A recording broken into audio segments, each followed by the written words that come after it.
The engine coughed, sputtered, then roared out a metallic groan that made Logan Carter's gut twist. He eased his hand off the wheel, guiding the silver Shelby Cobra to the side of the narrow country road as smoke began curling from beneath the hood. He knew that sound. As the CEO of Carter Motors and a lifelong car enthusiast, Logan had spent enough time under the hood of machines to know this wasn't a minor issue. Something had ruptured. He pulled his baseball cap down low, the brim casting a shadow over the sunglasses hiding his identity. The disguise was simple. Cheap jeans, a plain hoodie, and worn boots. But it had worked for 3 blissful days. 3 days away from boardrooms, investors, and headlines. 3 days where no one recognized the man behind one of the biggest automotive companies in the country. But now, stranded with no cell service and the sun sinking fast, Logan was alone, and trouble was brewing under the hood. He popped the latch and lifted the hood carefully, only to recoil as a blast of hot air and smoke erupted from the engine. The heat radiating off the engine block confirmed his suspicion. The Cobra wasn't going anywhere tonight. Logan grabbed a rag from the passenger seat and tried to assess the damage, but even his experienced eyes knew this wasn't a fix he could make with roadside tools. He reached for his phone, but the screen flashed no signal. Perfect. Miles from the nearest city, no working signal and no traffic in sight, just the soft hum of crickets in the fields and the growing weight of the approaching dusk. Then, in the fading orange light, he spotted it. About 50 yards ahead, a weathered wooden sign leaned precariously on rusted posts. Thompson Auto Repair, honest work at honest prices. The paint had faded, but the words held weight. It was a lifeline in the middle of nowhere. Logan grabbed his duffel bag from the Cobra's trunk and started walking. Gravel crunched beneath his boots as the air cooled and the wind picked up. The shop came into view like something out of a photograph from another era. A single gas pump stood sentinel out front, the kind with numbers that flipped manually. The garage itself had once been white, though decades of dust and sun had dulled it to a tired grey. The large bay door was partially open, revealing a dim interior littered with old signs, rusted tools, and enough car memorabilia to rival a museum. There was no sound, no humming equipment or idle conversation, just the smell of oil, rubber, and time. "Hello," Logan called out, stepping into the cool shade. His voice echoed, answered only by the creak of metal and the distant hoot of an owl. Then came a clang, followed by a muttered curse from beneath an old Ford pickup parked near the back. A pair of worn work boots appeared, then faded denim overalls, and finally the face of a man in his early 70s, lean, weathered, but alert. He wiped his hands on a rag that looked like it had seen every oil change in the county. "We're about to close," the man said with a voice that carried calm authority. His eyes, sharp and assessing, took in Logan's face, then his clothes, then the bag over his shoulder. "But looks like you could use some help." Logan explained his situation. "Classic Cobra. Overheating? Something blown in the engine?" The man's brow lifted. "Original or kit?" he asked, already intrigued. "Original, 66. Restored it myself," Logan replied. The man gave a low whistle. "That's one hell of a car to be stuck out here with." "Name's Frank Thompson. This is my place." Logan hesitated a beat. "Logan," he said, leaving off his last name. Frank studied him a moment longer, then nodded. "Well, let me close up and we'll go take a look." As Frank turned to grab his keys, Logan noticed movement in the far corner of the garage. A young woman, probably in her early 20s, sat perched on a stool by a cluttered workbench. She wore a flannel shirt with the sleeves rolled up, paint-stained jeans, and had her dark hair pulled into a messy bun. Her head was bowed over what looked like a sketch pad. She hadn't looked up once during the exchange. "That's my granddaughter, Emma," Frank said, following Logan's gaze. "She's always drawing something. Emma, say hi to our guest."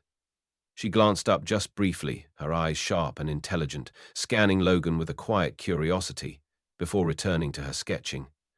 "Hi," she said simply. 20 minutes later, Logan stood beside Frank on the side of the road, watching the old man inspect the Cobra with the quiet reverence of a surgeon. Frank's hands moved through the engine compartment with precision, touching parts like old friends. Coolant lines shot, he said. These classics weren't built for traffic and heat like today. You've been pushing her? Logan nodded. It was true. He'd been driving hard, letting the road carry his thoughts away from company drama and personal guilt. Can you fix it? He asked. Sure, but I'll need parts. Won't have them till morning. Logan reached for his wallet. Whatever it takes, I'll pay. But Frank raised a hand. Money won't make parts show up faster, son. There's a motel down the road. Clean enough. Logan opened his mouth to argue, but Frank cut him off gently. No charge for the tow or the look. Just glad to see someone still keeping a car like this alive. As Frank hooked the Cobra to his ancient tow truck, Logan glanced back toward the garage. Emma was standing in the doorway now, her sketch pad hugged to her chest. She watched quietly, her expression unreadable. When she caught Logan's gaze, she disappeared back inside like a whisper. Something about her felt different. Not just shy, but observant, in a way that reminded him of the best designers he'd ever worked with. Logan didn't know it yet, but this quiet stop in the middle of nowhere with a car he thought he'd mastered and a town time had forgotten was about to change everything. Not just his company, not just his next project, but the way he understood legacy, invention, and the quiet power of people who never seek the spotlight. Only the truth. Frank Thompson moved with the ease of a man who had spent a lifetime listening to machines. Every step, every motion was deliberate but unhurried, like he had all the time in the world and none of it to waste. He stood beside Logan's smoking Shelby Cobra, peering into the engine bay with a mixture of reverence and focus.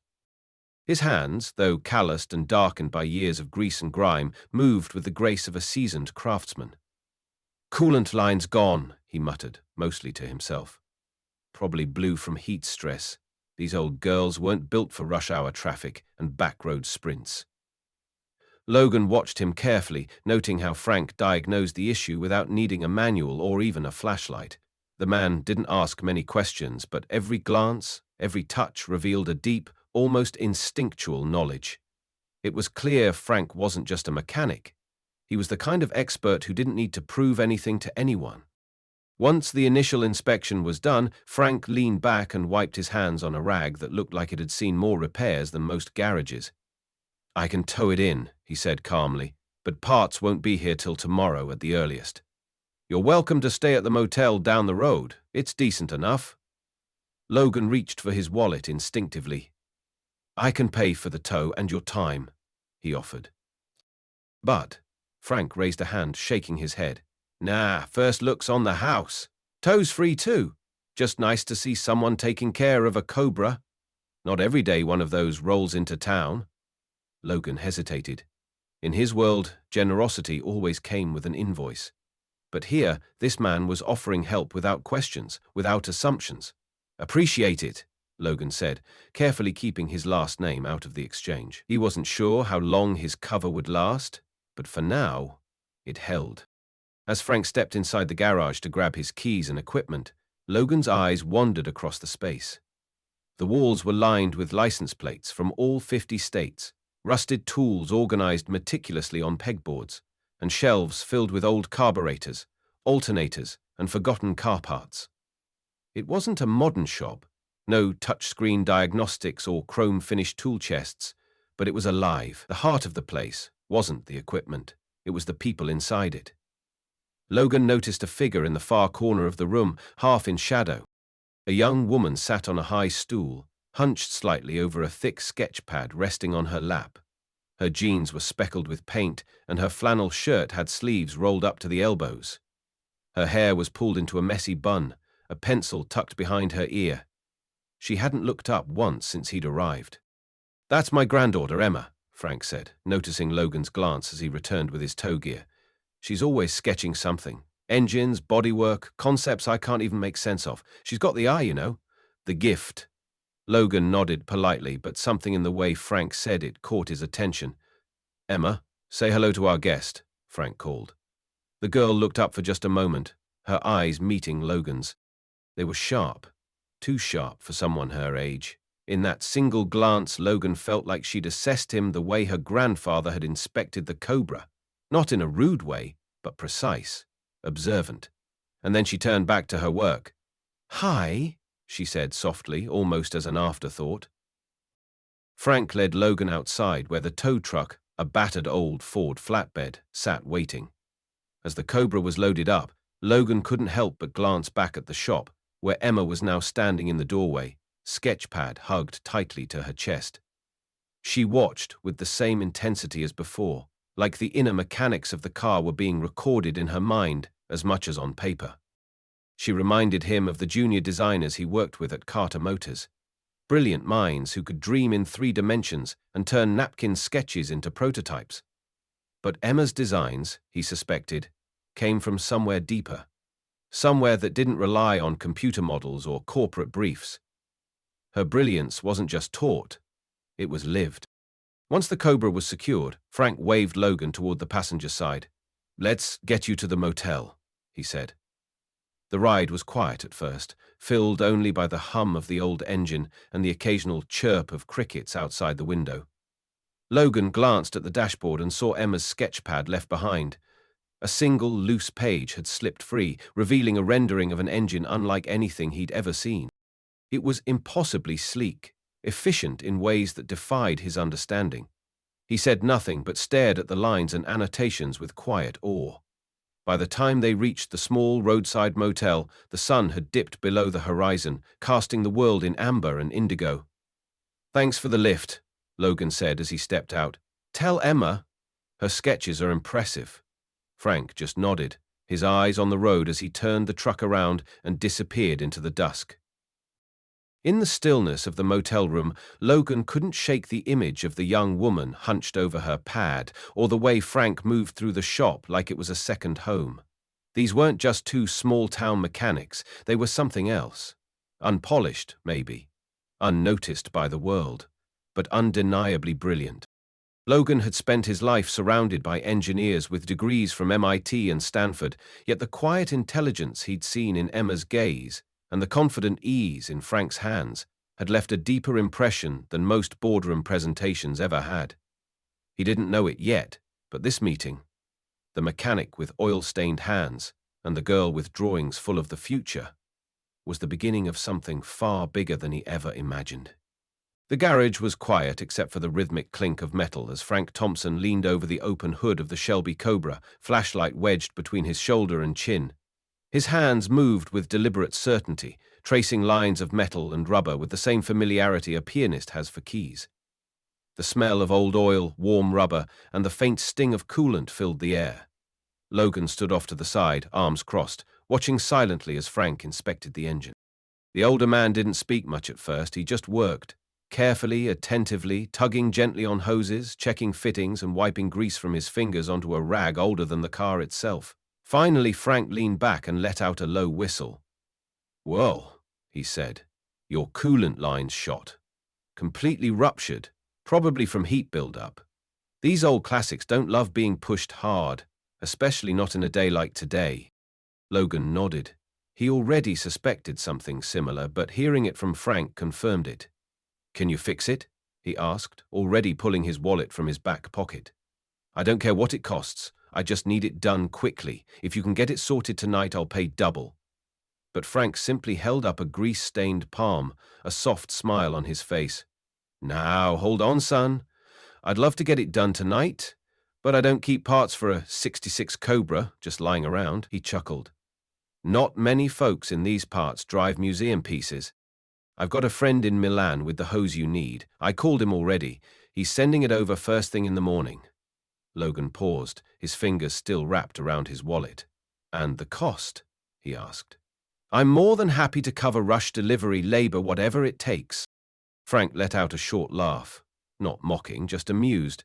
"You city folks always assume money can buy you time. Sometimes you just have to wait for the right bolt to arrive," he said. Then, more gently, "I won't charge you for the tow or the diagnostics. I'm just glad to get my hands on something this beautiful again." Logan's brows furrowed. "Seriously? You're helping me for free?" Frank shrugged. "Call it a favor between car guys. When I was young, a stranger once helped me on the side of a road, no questions asked. I've tried to return that favor whenever I can.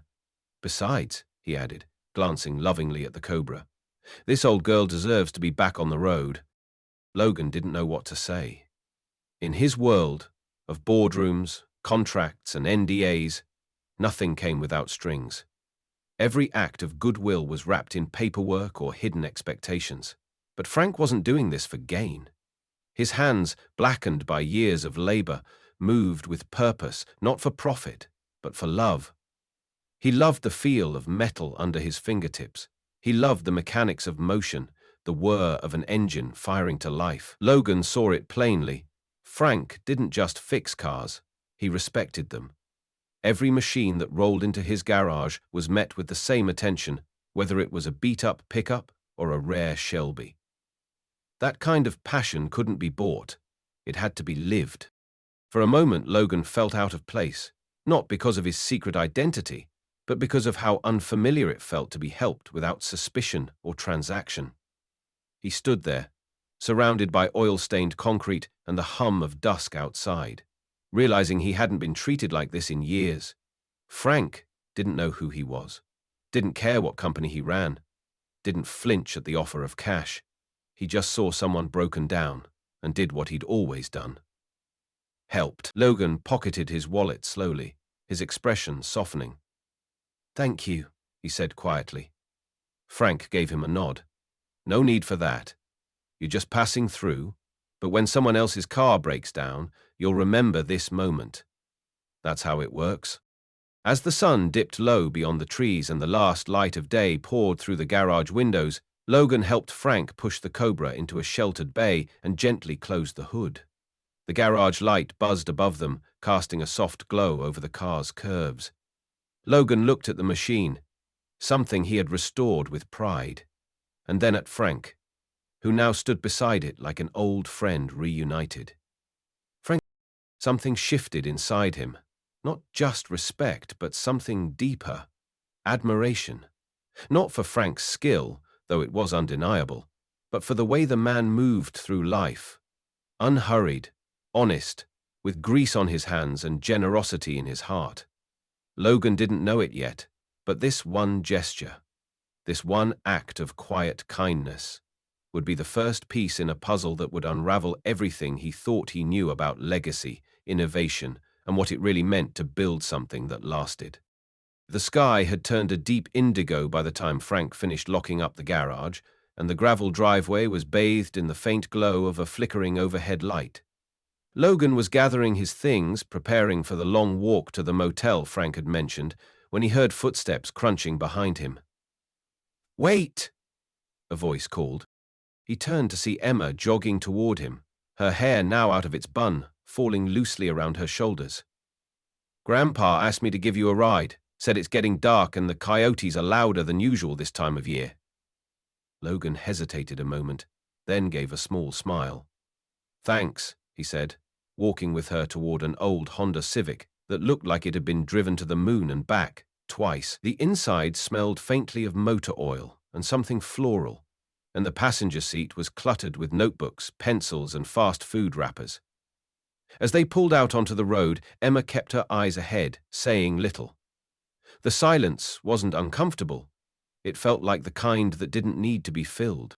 As the headlights lit up the narrow road, Logan noticed a large sketch pad sliding slightly on the dashboard. One page had come loose and was curled at the edge, revealing part of what looked like a complex mechanical drawing. It wasn't the kind of casual doodle you'd expect from a teenager. It was precise, technical, elegant. His eyes lingered on it until Emma spoke. "Grandpa says you really like cars," she said suddenly. Still not looking at him. "That Shelby? It's beautiful. You restore it yourself." Logan nodded. "Took me 6 years. It's kind of my escape." Emma didn't say anything after that, just nodded slightly, then pulled into the motel's gravel lot. As Logan reached for the door handle, she glanced at her phone and frowned. "I've got to go," she said, already putting the car in reverse. "Something's come up with Grandpa's prescriptions." Before Logan could respond, she was gone, the taillights disappearing into the darkness. He barely noticed the sketchpad left behind on the dashboard until the car had turned the corner. Inside the motel room, Logan dropped his duffel on the floor and collapsed onto the edge of the bed. He stared at the sketch pad in his hands, torn between respecting Emma's privacy and the gnawing curiosity that had lodged itself in his chest. After a few minutes, he gave in. Slowly, he opened the cover. The first pages were filled with what you might expect: loose sketches of landscapes, quick life studies, playful designs of cartoonish cars. But then something shifted. The lines became sharper, the annotations more detailed. He flipped to a page that showed a full drivetrain assembly, but not like any he'd ever seen. The proportions were subtly altered, allowing for greater compression ratios.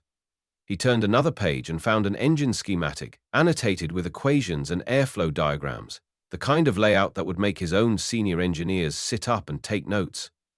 Her work wasn't just good, it was revolutionary. He kept turning pages, unable to stop. One section was dedicated to aerodynamic concepts, drawings of vehicle bodies shaped to slice through air with unprecedented efficiency. Another focused on hybrid propulsion systems, showing integrations of sustainable materials, power distribution optimization, and custom suspension configurations. Some of the diagrams were labeled with terms he'd never heard of, yet the logic was sound. Even without CAD software or wind tunnel data, Emma had intuitively solved design problems his billion-dollar R&D department had been wrestling with for years. Her understanding of motion, force, and weight distribution wasn't academic. It was instinctual, born of lived experience and unfiltered imagination. Logan sat there, stunned. This girl, this quiet, unassuming artist, was designing the future of automotive technology in the margins of a forgotten town, inside a second-hand car, without funding, recognition, or support. The realization hit him hard. All the innovation he'd spent his career chasing, all the breakthroughs bought through acquisitions, partnerships, and elite design labs, it was here, in his lap, drawn in pencil, page after page of blue sky thinking grounded by mechanical realism. He flipped back to the beginning and started over, this time slower, reading every note, absorbing every subtle decision. It was more than talent, it was vision. Emma wasn't just designing cars. She was solving problems no one else knew existed yet. He imagined what her ideas could do if brought to life with real tools, real funding, real engineering teams behind her. But more than that, he imagined what it would mean for the world to see her work, for her to finally be heard. By the time the clock on the bedside table read 3:12 a.m., Logan hadn't moved. The sketchpad lay open beside him, its final page revealing a fully integrated concept vehicle, a hybrid model with minimal drag, maximum torque, and a modular frame capable of adapting to various terrain conditions. It looked like something from the future. But it was signed in the corner, humbly, E. Thompson. No fanfare, no signature flourish. Just the quiet mark of someone who believed more in the idea than in being seen. Logan leaned back, hands behind his head, staring at the ceiling. His mind was spinning. Not with excitement, but responsibility. He had stumbled across something extraordinary, and he knew, without a doubt, that what he chose to do next would define not just Emma's future, but his. Logan didn't sleep that night, not even close. The motel room around him faded into silence, save for the hum of the old mini-fridge in the corner and the occasional rattle of wind against the window pane.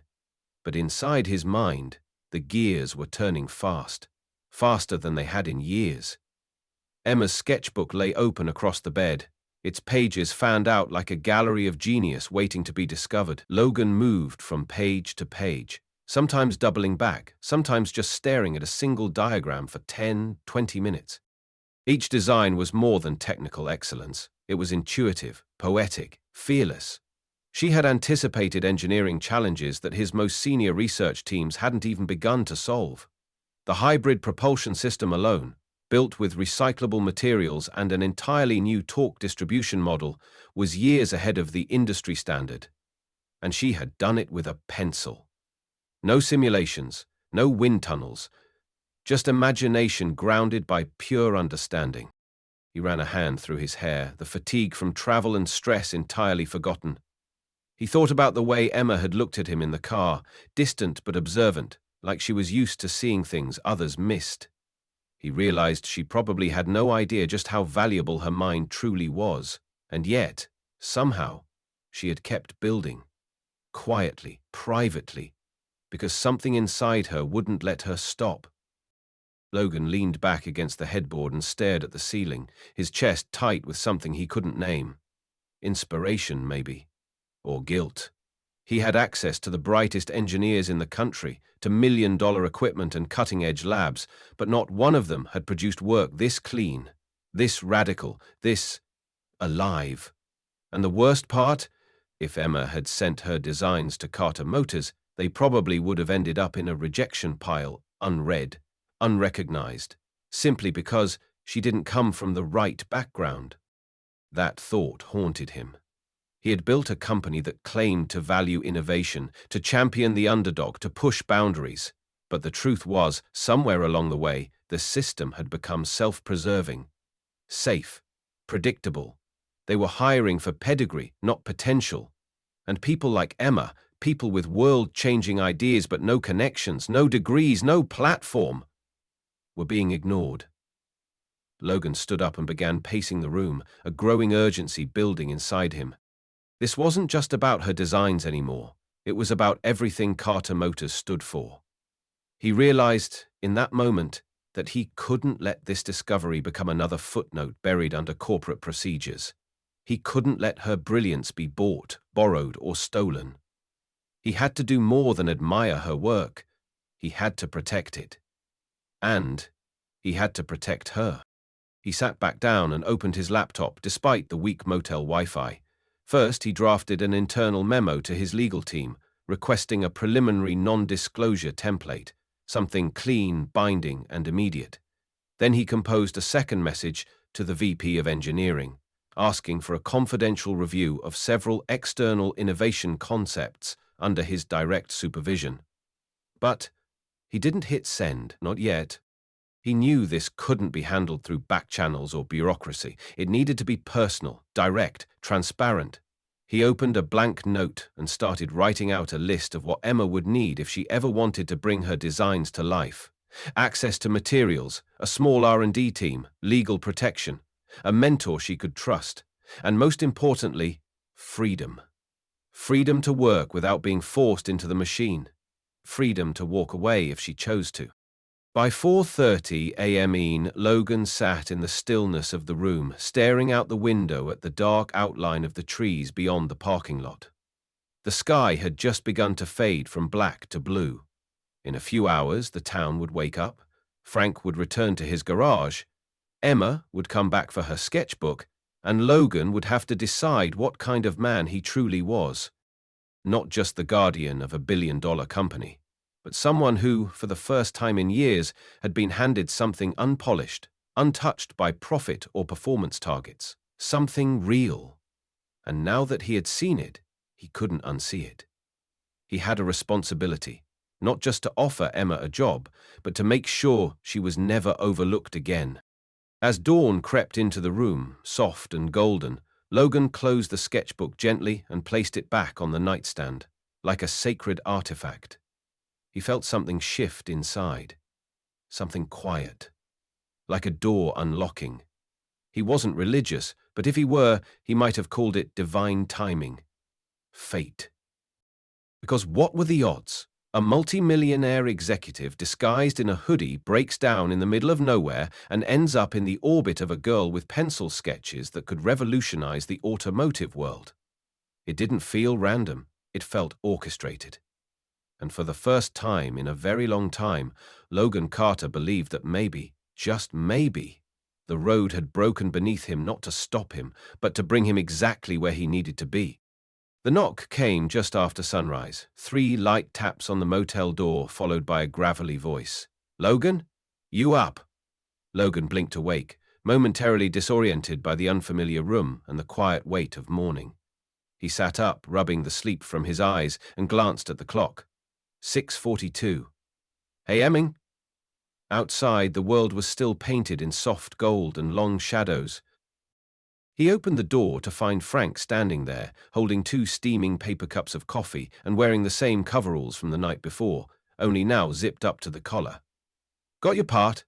he said with a casual shrug, as though it hadn't required a small miracle. Buddy of mine runs a shop out in Milan. Owed me a favor. Logan accepted the coffee with a quiet thanks, surprised both by the early hour and the fact that Frank had clearly been up for hours already. Come on, Frank said. Let's get that Cobra of yours back on the road. They drove in silence, the pickup's engine humming steadily as they moved through the sleepy town. As they passed storefronts and houses, people on porches or walking dogs lifted a hand to wave. Morning, Frank, came a voice from a woman sweeping the sidewalk in front of a diner. Tell Emma I got those lemon bars she likes, called another. Frank returned each greeting with a smile and a wave, never once slowing down, but never ignoring a single person. Logan watched from the passenger seat, something tightening in his chest. This man, this modest mechanic with a creaky tow truck and a dusty shop, was woven into the very fabric of the town. People didn't just know him, they respected him.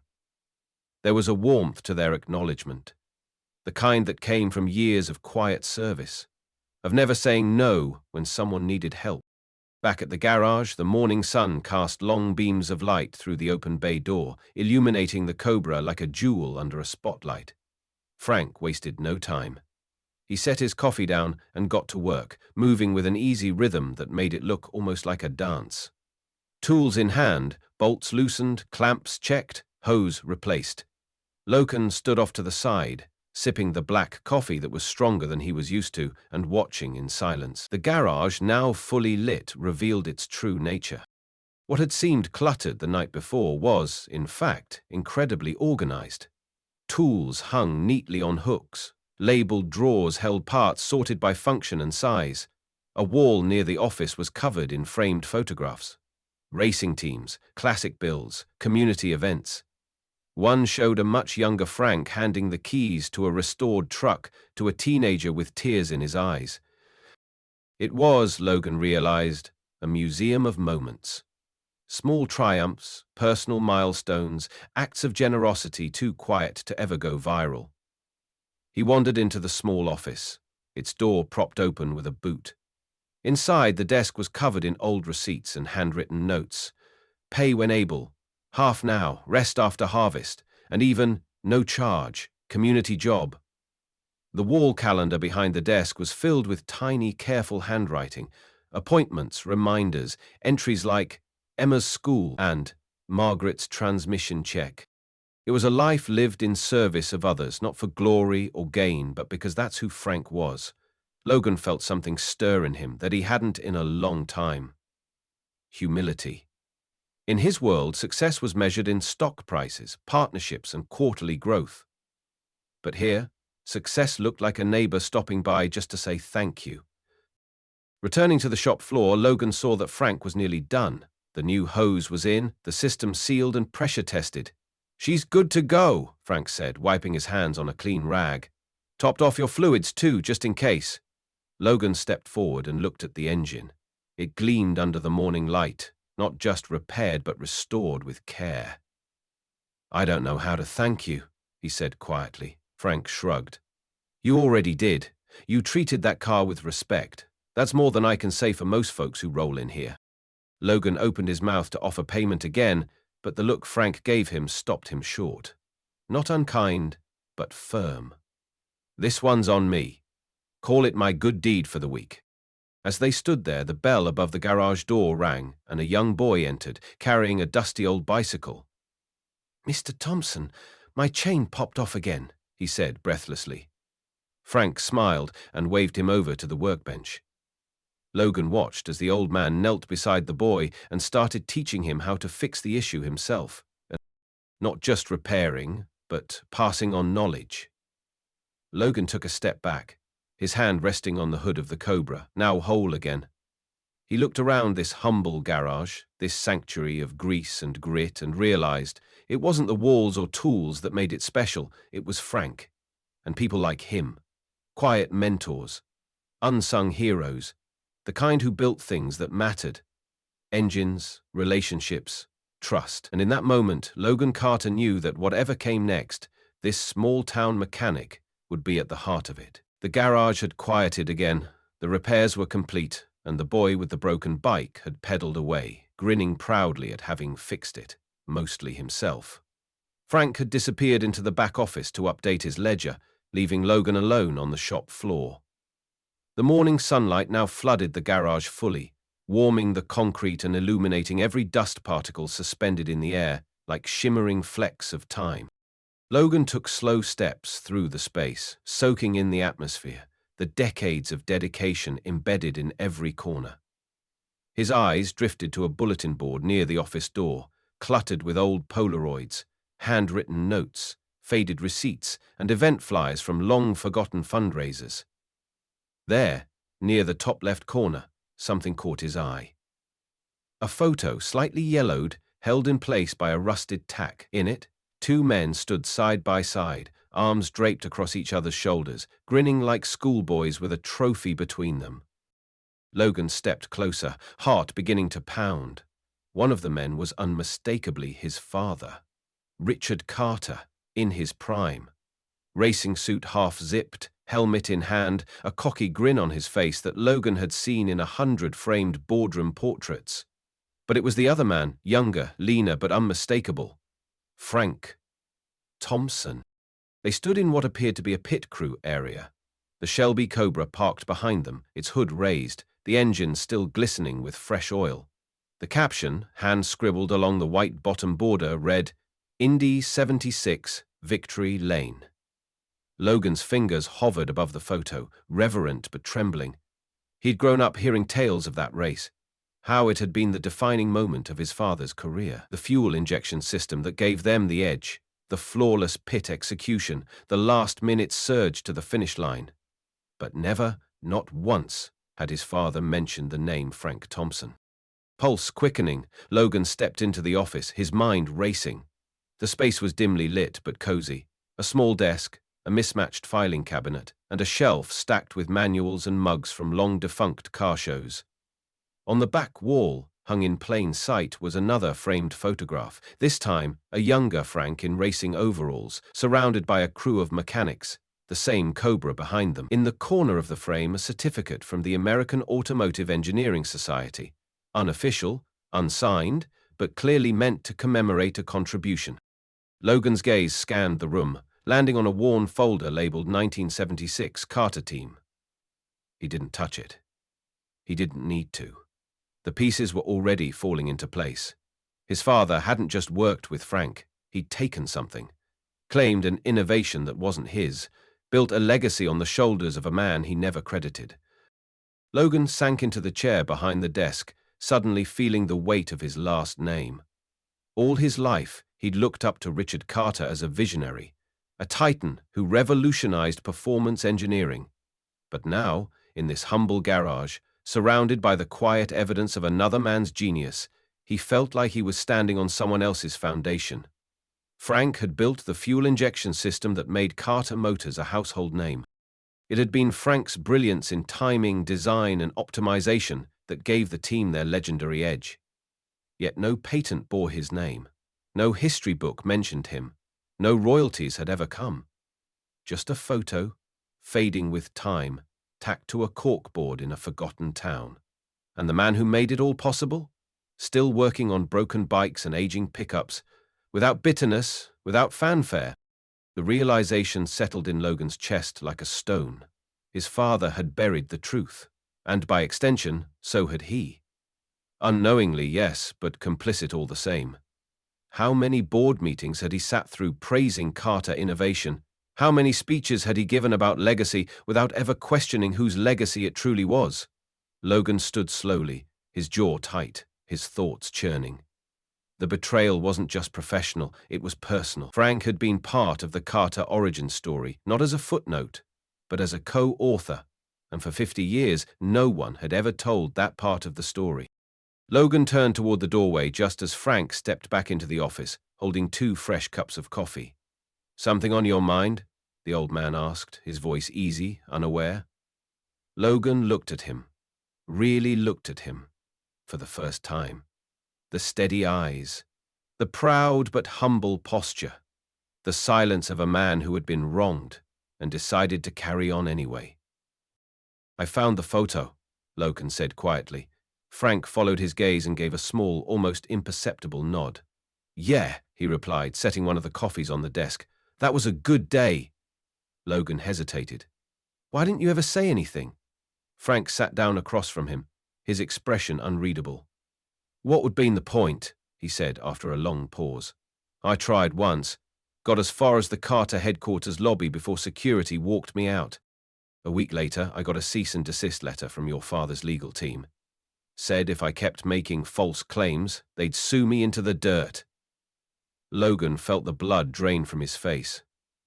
Frank chuckled, not bitterly, just with the weary acceptance of someone who had made peace with unfairness. My wife was sick. Emma's mum was just a kid. I had a shop to run. Fighting giants doesn't always end the way people think. Logan could barely speak. You designed the system, he whispered. The one that put us on the map. Frank didn't argue. He didn't have to. The silence spoke volumes. I never wanted fame, the old man said finally, sipping his coffee. I just wanted to build things that worked, that mattered. Your dad, he had ambition. That was his gift. Mine was different. Logan sat there, stunned. Humbled in a way no shareholder report or media scandal had ever made him feel. He looked around the office again, noticing now the depth of history etched into every surface. And he understood, with piercing clarity, that he had two choices. He could walk away from this room, from this truth, and let it stay buried. Or he could rewrite the story. This time, with honesty, with credit where it was due, and with a different kind of legacy. One built not just on innovation, but on integrity. Later that evening, after the garage had closed and the last light had faded from the sky, Logan sat once again in the small motel room, the sketchbook open on the bed beside him like a living artifact. He had already gone through Emma's design several times, each pass revealing another layer of complexity, another whisper of genius. But now, nestled between the blueprints and annotated systems, he found something different, something more personal. Journal entries, scattered in pencil across otherwise technical pages, written not for presentation or praise, but for herself. The first was short. Grandpa's cough is worse today. He thinks I don't notice.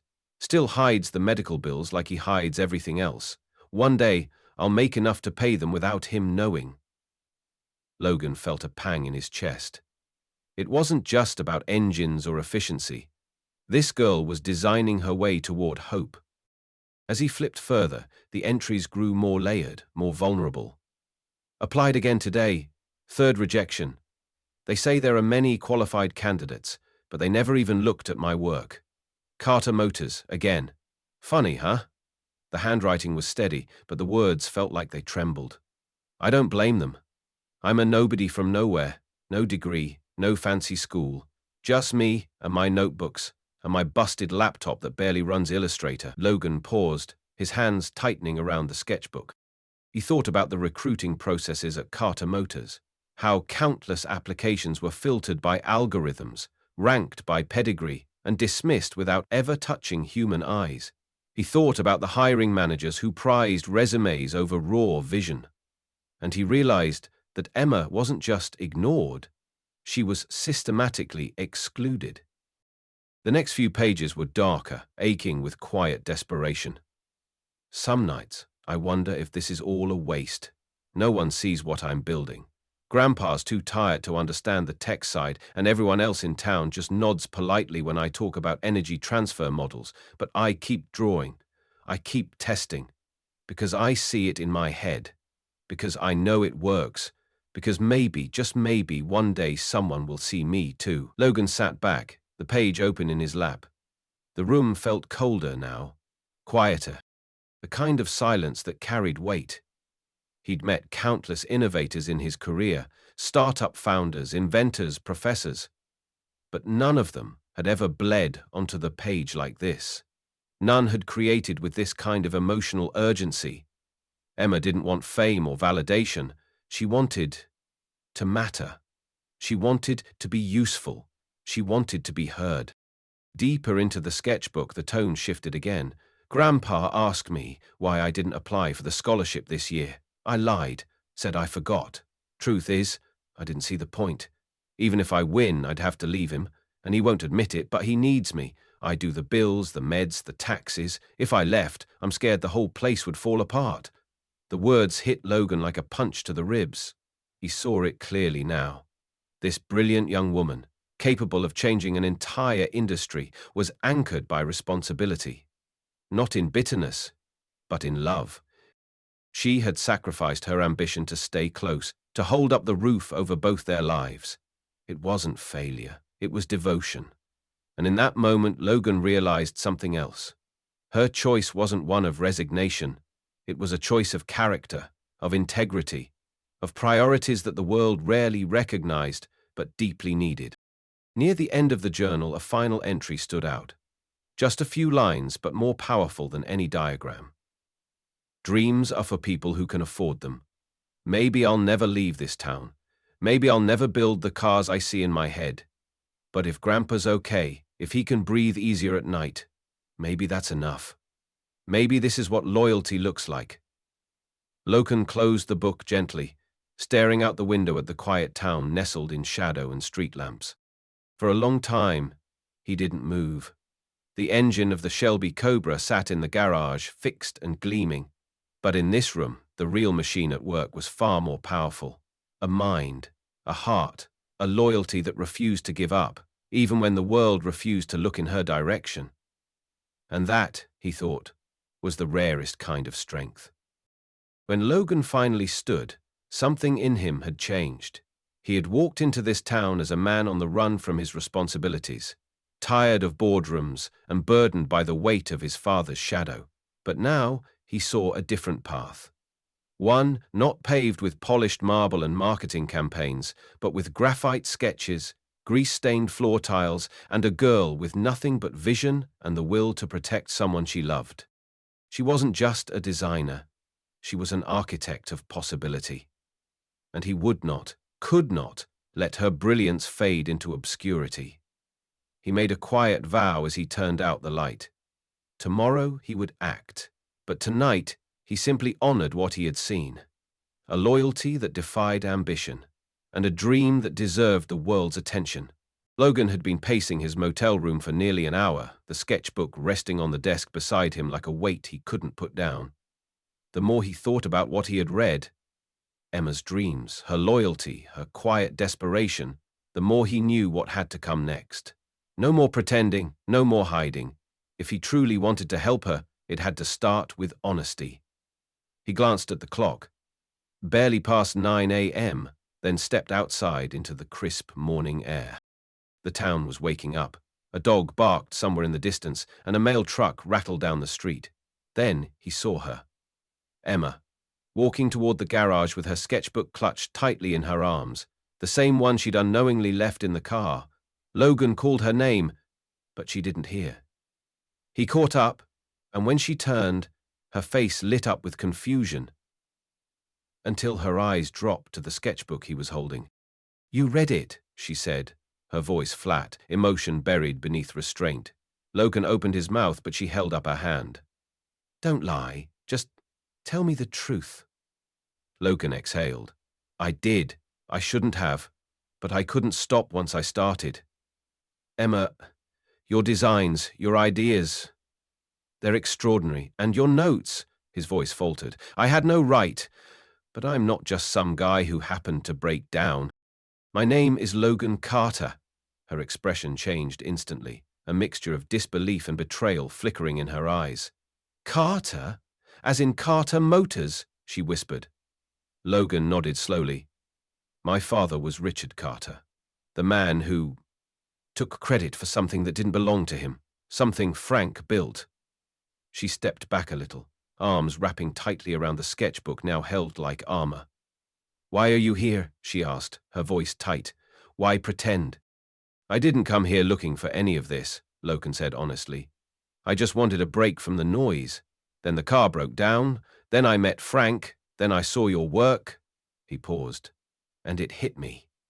This wasn't a coincidence. This was the first time in a long time that I saw something pure, something that hadn't been filtered through lawyers or product teams or performance metrics. "Your work isn't just good, Emma.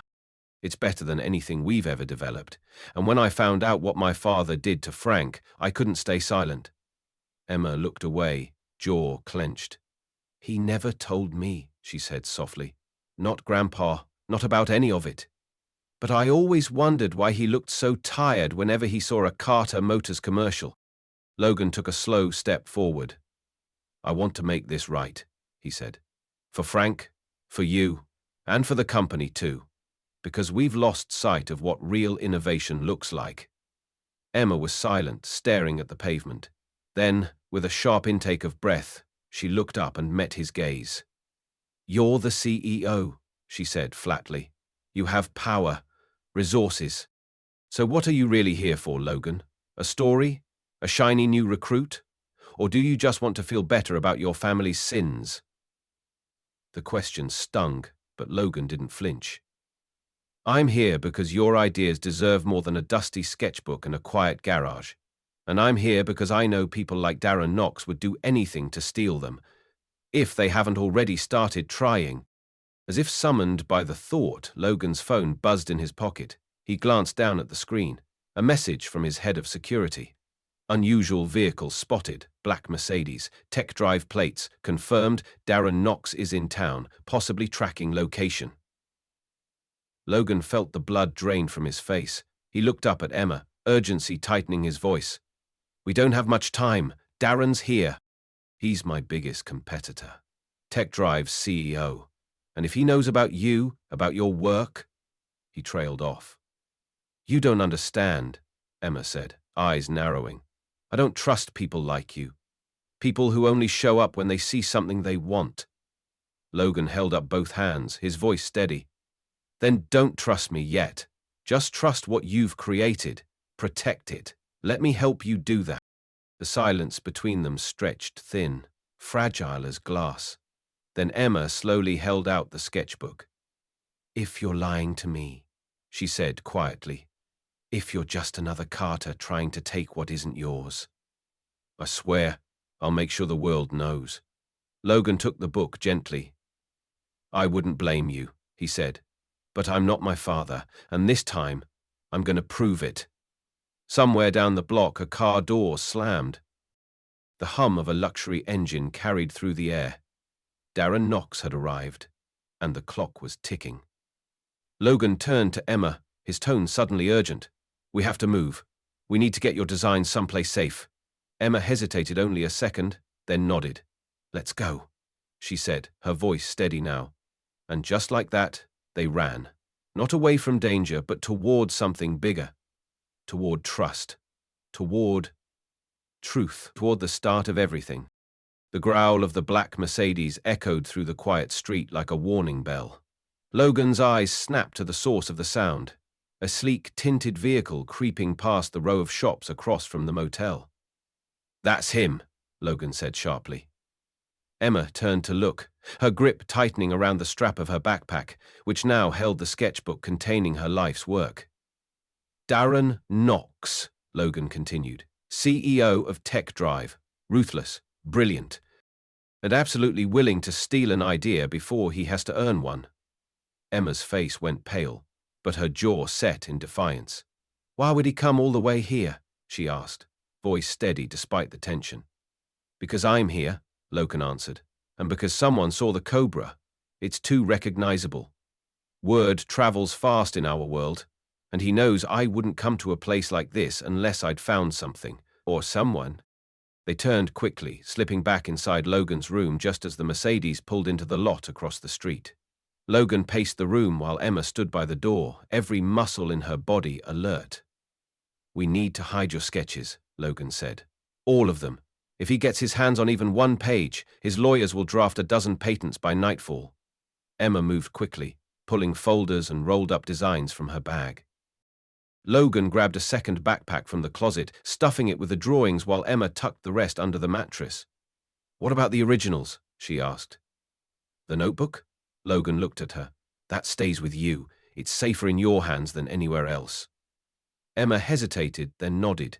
She zipped the sketchbook inside her jacket and placed her hand over it, like she was guarding her own heartbeat. A knock sounded at the door. Calm, polite, but unmistakably invasive. Logan stepped forward, his expression cool and rehearsed. "Stay out of sight," he whispered. "Don't open that door for anyone but me." Emma slipped into the bathroom, locking it from the inside just as Logan turned the knob. Darren Knox stood in the hallway, dressed in a perfectly tailored charcoal suit, his silver cufflinks catching the morning light. His smile was all teeth and charm, but his eyes, cold and calculating, told the real story. "Logan," he said with mock surprise, as if the entire visit was a coincidence. "Didn't expect to find you vacationing in small-town USA. I was passing through and thought, what are the odds?" Logan offered a tight smile. "Funny, isn't it? Sometimes the road just leads you where you need to go." Darren stepped inside without invitation, his eyes scanning the room like a hawk. "You've been off-grid," he said casually. "Board's been buzzing, and then someone spots your Cobra, here, of all places." He let the words hang before continuing. "There's talk you've discovered something new, a technology, a talent, something worth hiding." Logan shrugged. "Sometimes people just need a break, Darren. Not everything is a conspiracy." Darren leaned in, lowering his voice. "I don't care if you found a genius in overalls or an AI in a barn. If you're holding something that gives Carter Motors an edge, I'll find out, and I'll make a better offer." Logan's jaw tensed. "This isn't a game," he said. "She's not for sale." Darren smirked. "Everyone's for sale. It's just a matter of price or pressure." After Darren left, Logan locked the door behind him and leaned against it, exhaling sharply. Emma emerged from the bathroom, her face pale but calm. "He's dangerous," she said, "and he knows." Logan nodded. "That's why we move now." Within 5 minutes, they had packed what little they could, tools, designs, documents, and exited through the back. The sun was higher now, casting long shadows as they cut through an alley behind the motel, heading for Emma's old Honda. "We can't go back to the garage," Emma said. "If he searches it." "Then we take what matters and go," Logan replied. "Everything else can be rebuilt. Your work can't." They drove in silence, Emma gripping the wheel while Logan scanned the side mirrors for any sign of Darren's car. The air in the car was thick with urgency, but beneath it, something else pulsed. Trust. Fragile, newly formed, but real. Logan glanced at Emma and saw not fear, but resolve. "Where are we going?" she asked. "Somewhere safe," Logan said. "And after that, we fight on our terms. No more hiding. No more silence. We tell the world your story. On your own terms." Emma said nothing, but her hand tightened around the sketchbook nestled beneath her coat. In that moment, the town faded into the distance behind them, and the future began to take shape.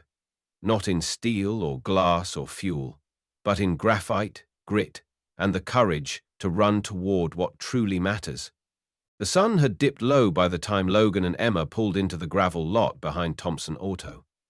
The garage lights were still on. Frank never seemed to close on time, but the place had the hushed stillness of late evening, as if it too sensed something important was about to be said. Emma parked the car and turned off the engine.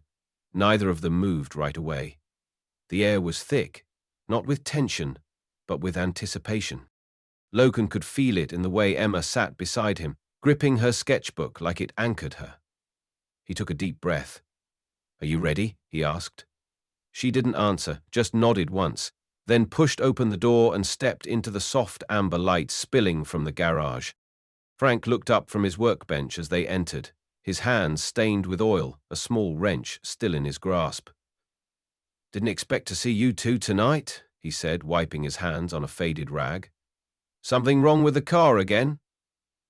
Logan shook his head. "No, not the car. We need to talk. About Indianapolis, 1976. Frank's hands froze mid-wipe. The rag fell silent against his palm. For a long moment, he didn't move, didn't speak.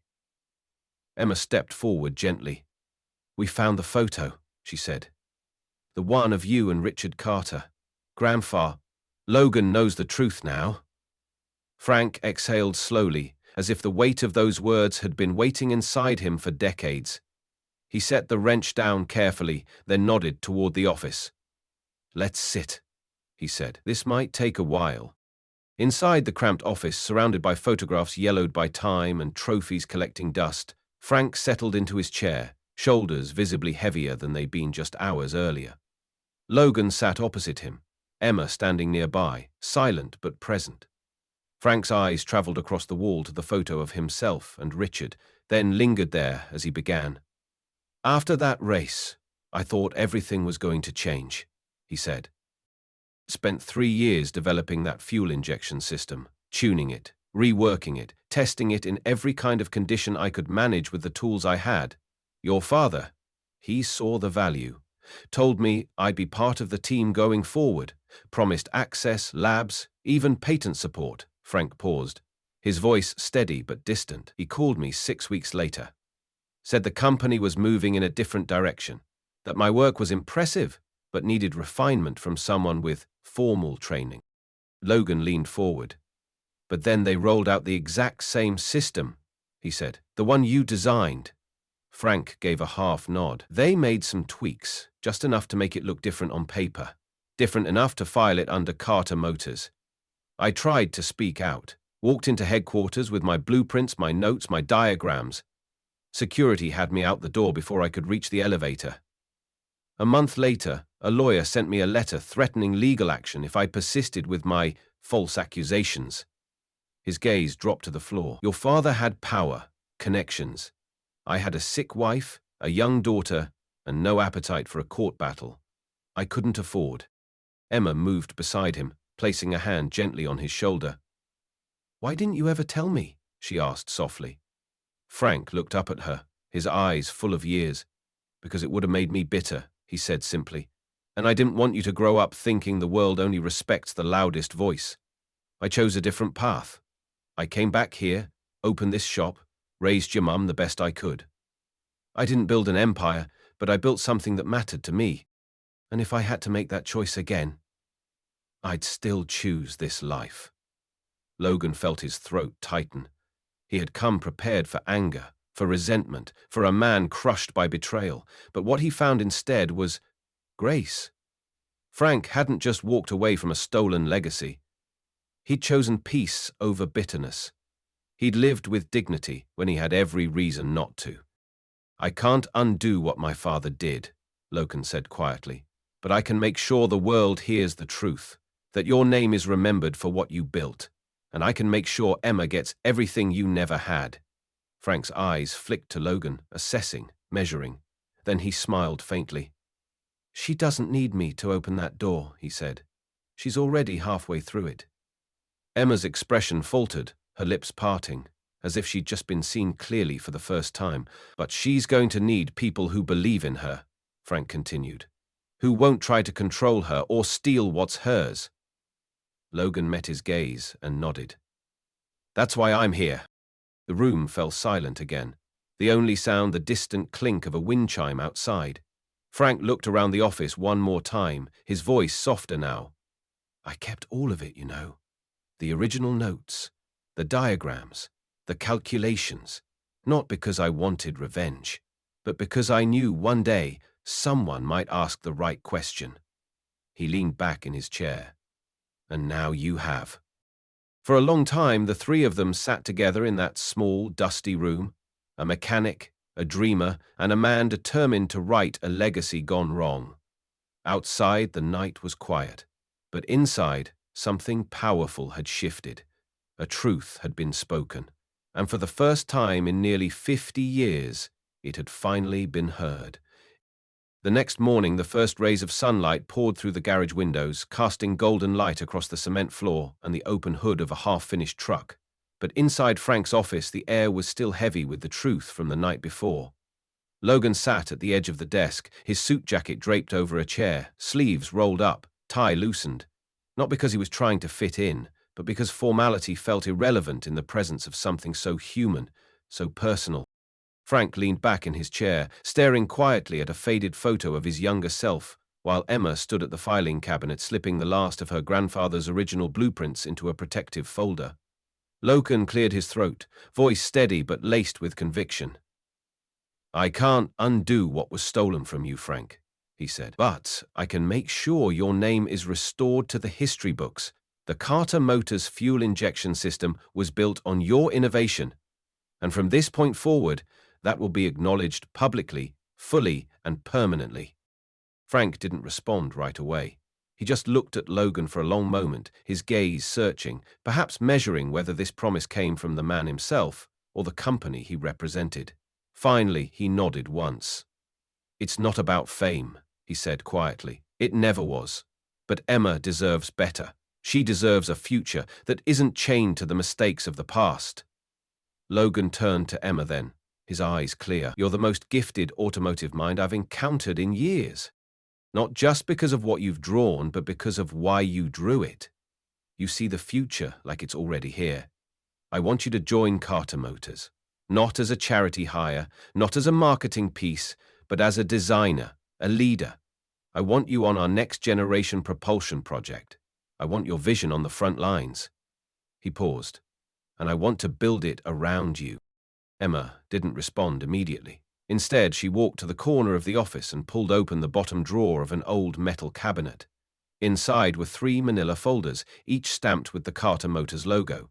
She placed them on the desk and opened one. "These," she said, "are my 3 applications. The first, when I was 19. The second, a year later. The third, just last fall." She turned the first page, revealing a rejection letter with generic phrasing. "We appreciate your interest. Unfortunately, we received many qualified candidates." She quoted, the words now bitter in her mouth. "They never looked at my work. No one called, no one emailed, just form letters." She opened the second folder. Same words. Then the third. And again. It didn't matter how hard I worked, how different my ideas were. I didn't go to Stanford. I didn't intern at some prestige lab. I'm just a girl from a 2-bay garage in a town no one cares about. Logan's chest tightened as he looked down at the folders. Shame crawled beneath his skin like fire. He'd seen those letters before. Signed off by his own team, processed through layers of HR and filtered by algorithms designed to streamline talent acquisition. But what they'd actually done was create a gatekeeping machine that locked out voices like Emma's. Voices that were raw, unfiltered, and not shaped by the polish of privilege. He sat back, absorbing the full weight of it. "We've built walls where we should have built bridges," he said slowly. "And we've turned away brilliance because we couldn't recognize it in the wrong packaging." His eyes lifted to meet hers. "I'm sorry. Not just for the past, but for the system I allowed to keep repeating it." Emma crossed her arms, guarded still. "So now what? I accept your offer and suddenly everything's fixed?"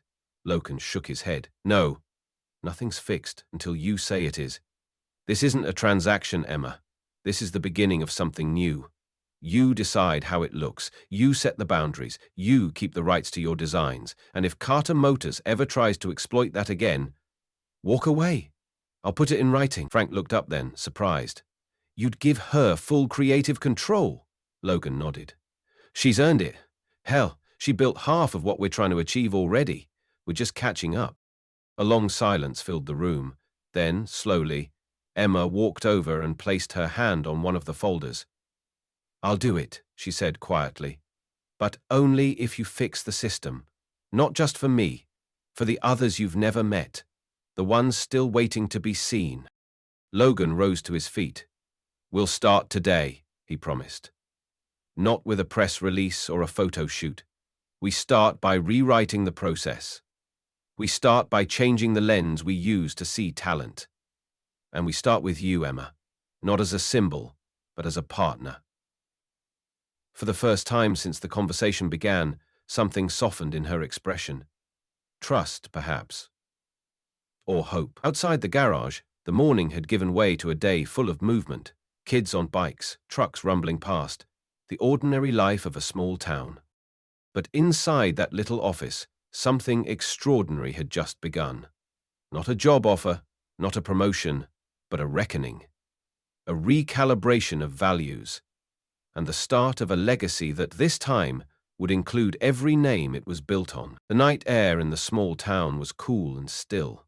the streets blanketed in silence save for the occasional rustle of leaves stirred by the breeze. Most of the homes were dark by 10 p.m., their windows glowing softly before fading to black. But behind Thompson Auto, one light still burned. Inside the office, Logan, Frank, and Emma sat hunched over the desk, sorting through stacks of papers, rolled up blueprints and digital sketches loaded onto encrypted USB drive. Logan had insisted they begin scanning everything, backing up designs, journal entries, diagrams, anything that could be misused if it fell into the wrong hands. Darren's not done, Logan had said earlier that evening. He doesn't walk away when the door is locked. He finds another way in. None of them had slept. None of them felt safe. Just past midnight, the quiet was broken by the faintest creak of metal. Frank looked up sharply. "Did you hear that?" Emma moved toward the window, peeking between the slats. Her voice came out in a low whisper, tense and urgent. "There's someone in the garage." Logan was already on his feet. He crossed the office and killed the lights, plunging the room into a dark hush. They waited, listening, until the sound of a door creaking open in the garage reached them. Tools rattled faintly. A beam of a flashlight swept across the floor. Logan's stomach turned. "It's him," he muttered. Darren Knox had returned, not with lawyers or offers, but with silence and shadow. He was here to steal what he couldn't earn. Frank moved quietly to the old cabinet in the back and pulled out a weathered duffel bag. Inside were his original notes from 1976, technical sketches, journals, hand-calculated performance models, all yellowed with age but still sharp and vital. Emma packed her digital files into a secure case while Logan stuffed folders into his satchel. "Leave nothing that matters," he said. "If it's not protected, it's vulnerable." They exited through the side door into the darkness, slipping behind the garage and moving swiftly toward Emma's Honda, which they'd parked 2 blocks down in anticipation. Logan paused, glancing back toward the building. He could just make out the silhouette of a man moving near the Cobra, opening drawers, rifling through the workbench. Darren wasn't subtle anymore. He was desperate. And desperation made people dangerous. As the car pulled away from the quiet lot, Logan sent a message to his legal counsel. "Activate priority protocol. File emergency IP protections under Emma Thompson and Frank Thompson. Immediate retroactive inventor claims. Begin copyright registration for all dated designs. Flag any duplicates in TechDrive's patent database." "This is not a drill." He turned to Emma in the back seat, her sketchbook clutched tightly to her chest, and said, "We're not just protecting your ideas now. We're protecting your name, your legacy." Frank drove in silence, but his hands were steady on the wheel. He didn't need to speak. The fire in his eyes said everything. This wasn't just a breach. It was a final attempt to erase him again. And this time, he wouldn't let it happen. They stopped an hour outside of town at a small roadside inn with private cabins nestled behind a grove of trees. Logan booked 3 rooms under aliases, paid in cash, and asked the clerk not to share their presence. Once inside, he made calls. First to the head of security at Carter Motors, then to a journalist he trusted, and finally to the company's board chair. "We need to go public," he said. "Not tomorrow. Now." The media release would tell the story. A stolen innovation, a forgotten engineer, and a young woman whose vision had the power to redefine an industry. He'd already begun drafting it earlier that week, but now, with Darren's criminal desperation exposed, the urgency had crystallized. This wasn't about corporate warfare anymore. This was about restoring justice in plain sight. As the hours passed and morning neared, Logan stood on the porch of his cabin, watching the sky shift from ink black to navy blue. Behind him, he could hear Emma's low voice as she spoke with Frank, asking about her mother, about the years Frank never spoke of, about the sacrifices he'd quietly made. Logan closed his eyes. He'd spent years playing chess in the corporate world, strategizing, acquiring, outmaneuvering. But this was different. This was about truth. And for the first time, he felt like he was standing on the right side of it. The legal protections were in motion. The public narrative was being prepared. Darren had made his move. Now it was their turn, and this time no one, no matter how powerful, no matter how polished, would silence the names that belonged on the blueprints. The envelope arrived on a quiet Tuesday morning, slipped beneath the door of the garage before either Frank or Emma had arrived. It was thick, crisp, and formal, embossed with a simple gold seal and addressed in elegant handwriting. To Mr. Frank Thompson and Miss Emma. Emma turned it over in her hands as Frank looked on with curiosity. Inside was a folded invitation printed on heavy cardstock. You are cordially invited to a community celebration this Friday at 2:00 p.m. sharp at the Willow Creek High School auditorium. Your attendance is of vital importance to the future of this town and of Carter Motors. No additional details, no sender listed, just a time, a place, and a subtle air of something bigger than either of them could guess. When they pulled into the school parking lot that afternoon, both Frank and Emma were stunned by what they saw. The lot was packed, not just with trucks and family vans, but with luxury cars bearing license plates from across the country. People in suits, lanyards, and earpieces moved purposefully among the crowd. A small stage had been built in front of the school's old red brick auditorium, flanked by a massive LED screen bearing the Carter Motors logo. Banners with the words Legacy, Innovation, Integrity hung from the rafters. Emma looked at her grandfather, eyebrows raised. You think this is about you? She whispered. Frank shook his head, but something in his posture shifted, an uncertainty, maybe even a flicker of hope. I think, he said quietly, we're about to find out. At exactly 2:00 p.m., the lights dimmed and a hush fell over the crowd.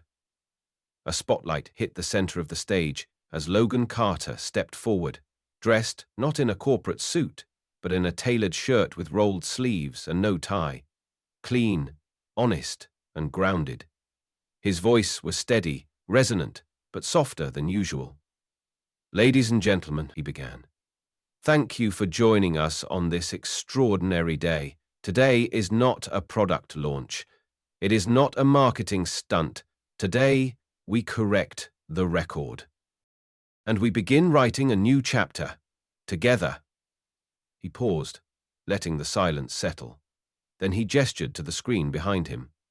A photograph appeared, black and white, slightly grainy. Frank Thompson, in racing overalls, standing beside Richard Carter in 1976, hoisting a championship trophy.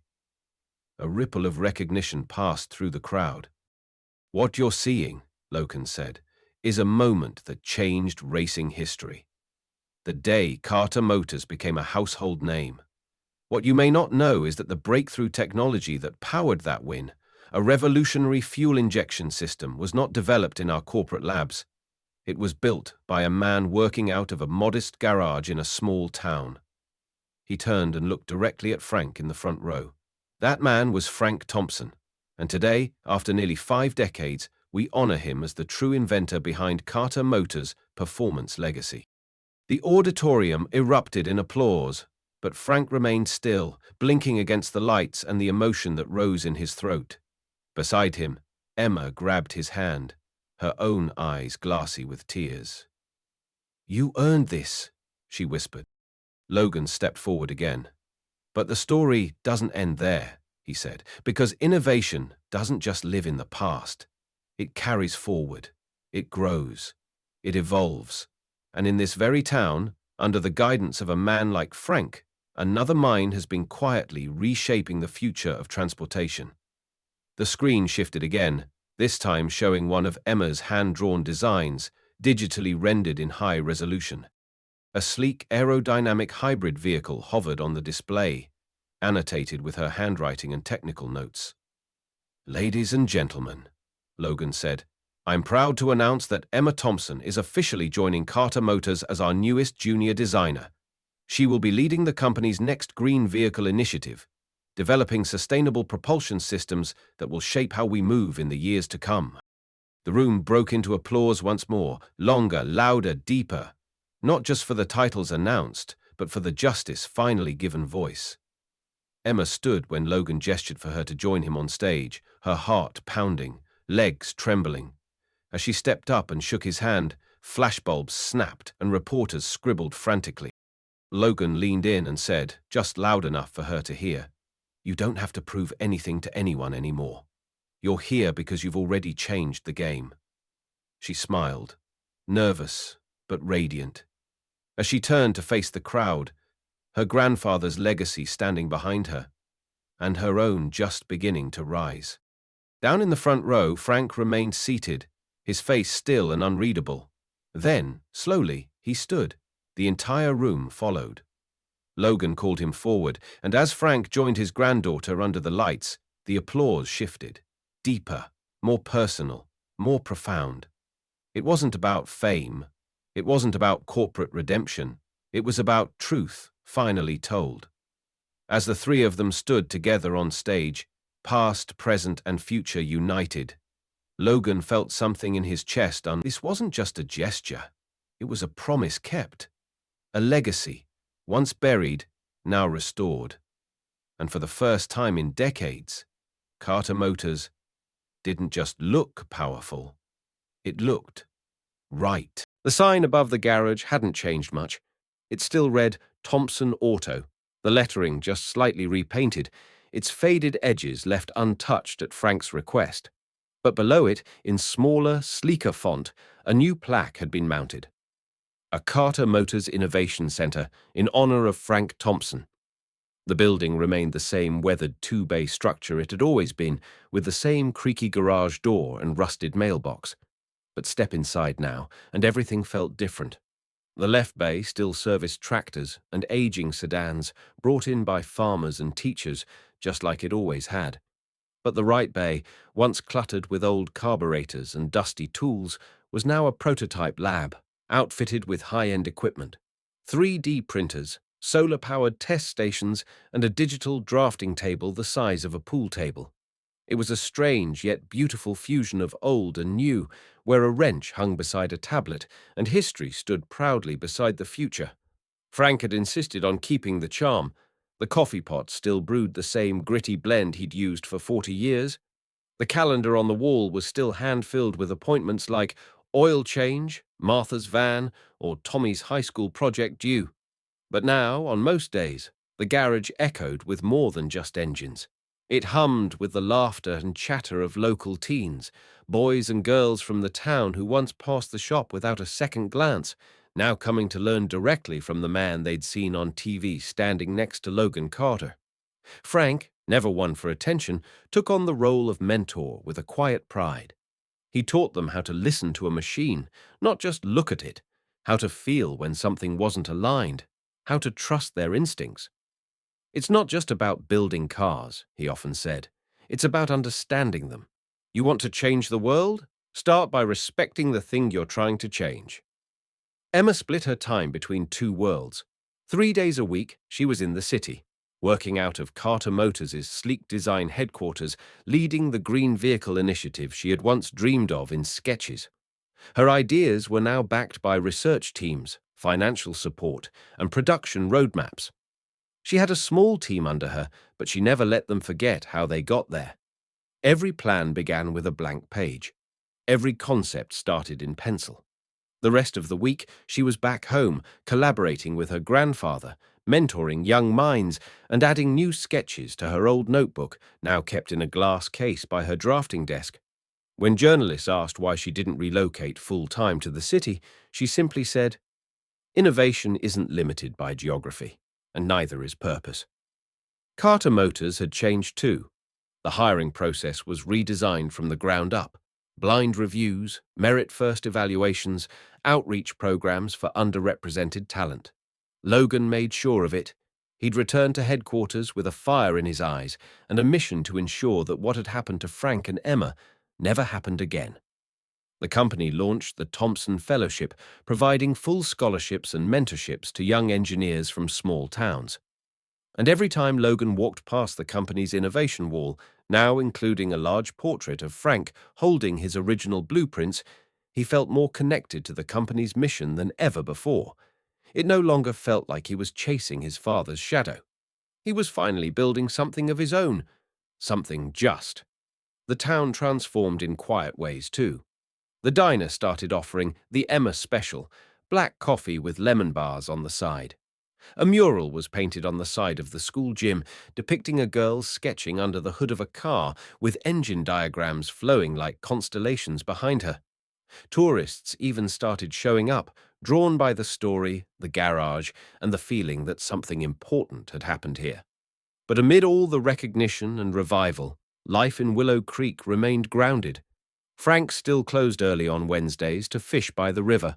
Emma still brought home dinner from the corner store when she worked late, and every Friday afternoon they sat on the same porch swing behind the garage, watching the sun dip low, trading stories and ideas, their silhouettes framed by the hum of invention and the silence of legacy. As the months passed, the garage-turned-innovation center became more than just a workplace. It became a living testament, a place where genius was nurtured without noise, and where every torque wrench and thermal sensor told a story. Frank's legacy, once buried in silence, now pulsed through every innovation Carter Motors released. And Emma's future, once sketched in solitude, was now steering an industry. But perhaps the most powerful transformation wasn't in the vehicles they built or the technology they refined. It was in the belief that talent could be born anywhere, and that when it was nurtured with care, honesty, and heart, it could build something far greater than machines. It could build meaning. And that, above all, was a road worth driving. The roads leading back to Willow Creek had become familiar to Logan Carter.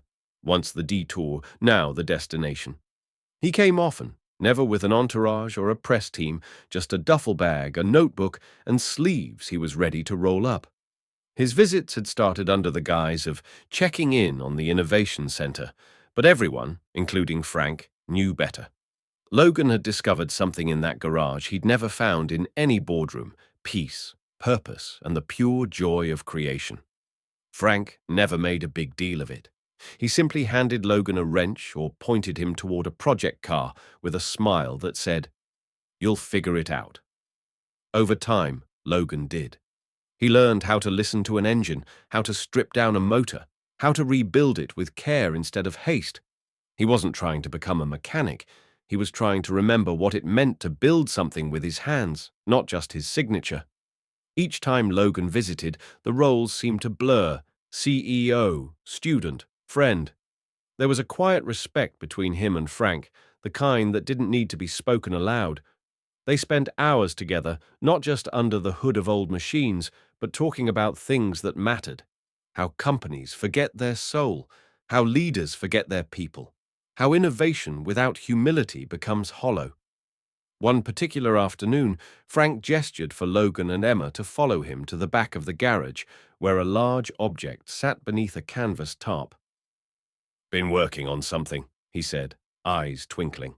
With a single pull, he revealed a sleek, low-slung electric motorcycle, its frame a perfect marriage of vintage aesthetics and futuristic function. "Used Emma's hybrid chassis concepts," Frank said. "Tuned it for torque, but kept it light. Took me long enough, but she's finally road-ready." Emma stepped forward, running her hand over the polished tank, her voice full of awe. "It's beautiful," she whispered. Logan crouched beside it, examining the custom powertrain. "You built this from scratch?" Frank shrugged. "I had help. From your designs, from her sketches, from years of listening." The motorcycle, affectionately named the Apprentice, was more than a machine. It was a symbol, a bridge between generations, between methods, between dreams and steel. That night, the three of them sat on the porch behind the garage, sipping coffee as the sun dipped below the tree line. No one spoke for a long while. They didn't need to. Some moments spoke louder in silence. For Logan, this wasn't just a place to visit anymore. It was a place to return to, a place that grounded him in the kind of leadership and legacy he now believed in. As twilight deepened and the last of the tools were packed away, Frank reached to turn off the garage lights when the bell above the front door jingled, a sound none of them expected that late. A girl, no older than 19, stepped inside. She had grease on her jeans, a notebook tucked under her arm, and eyes that darted around the space with a mixture of awe and hope. Um, sorry to bother you, she said. I heard you might look at my designs. I don't have a degree or anything, but I think I've got something different. She hesitated, then held up her sketchbook. Frank exchanged a glance with Emma, then with Logan, whose smile was already forming. Emma stepped forward first. Come in, she said. Let's take a look. They sat her down at the same drafting table where Emma's own journey had begun. The girl opened her notebook with trembling fingers, revealing raw but promising sketches, concepts with wild creativity, the kind that broke rules before they learned them. Logan leaned in, recognizing something instantly. That spark. That same spark he'd found in Emma. The same spark Frank had carried in 1976. When the girl finished her explanation, Frank nodded thoughtfully. You know, he said, most people think you need permission to start something great. But sometimes all you need is someone to see you. He handed her a pencil and slid a blank sheet toward her. Let's build something together. As the lights dimmed in the garage and the laughter of new collaboration echoed through the old walls, Logan stepped outside and looked up at the stars. The story that began with a broken-down car and a hidden sketchbook had become something far greater. Not just a redemption, not just a reunion, but a legacy, rebuilt, restored, and now passed forward. The road ahead stretched wide and open, not as a path to escape, but as a journey worth sharing. And this time, they wouldn't travel it alone. If you found this story powerful, moving, or thought-provoking, don't forget to support us here at Deep Inside HQ. We're committed to telling the untold stories, the ones that challenge perspectives, celebrate resilience, and shine a light on quiet heroes. Hit the like button, share this video with someone who needs to hear it, and subscribe to our channel for more inspiring content that goes deeper than the headlines. Your voice matters.